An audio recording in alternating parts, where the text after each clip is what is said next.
হামলার ভয়ের পাশাপাশি খাদ্য সংগ্রহের লড়াই, প্রতিনিয়তই নিজেদের জীবন বাঁচানোর পরীক্ষায় গাজাবাসী। স্থানীয় সময় রোববার উপত্যকাটির দেইর আল বালা, খান ইউনিস সহ বেশ কয়েকটি জায়গায় হামলা চালায় ইসরায়েলি সেনারা। এতে হতাহত হন বহু ফিলিস্তিনি।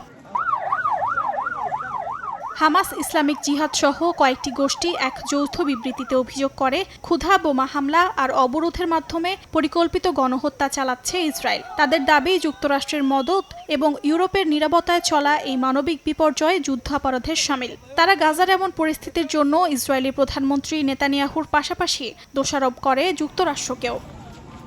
এদিকে গাজার ভয়াবহ পরিস্থিতি তুলে ধরে জাতিসংঘ সংস্থা প্রধান ফিলিপ লাজারিনি বলেন, গাজায় ক্ষুধা মানুষের তৈরি বিপর্যয়। সীমান্তে 3 মাসের খাদ্য মজুদ থাকলেও গত মার্চ থেকে গাজায় ঢুকতে দেয়া হয়নি এক ছিটে ফোঁটাও। তার ভাষায়, রাজনৈতিক সদিচ্ছার অভাবই এই মানবিক সংকটের মূল কারণ।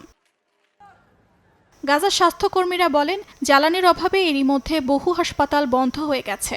সংকট আরও ভয়াবহ রূপ নিতে চলেছে বলে সতর্ক করছেন চিকিৎসকরা। অর্জিতা শাহসিন, সময় সংবাদ।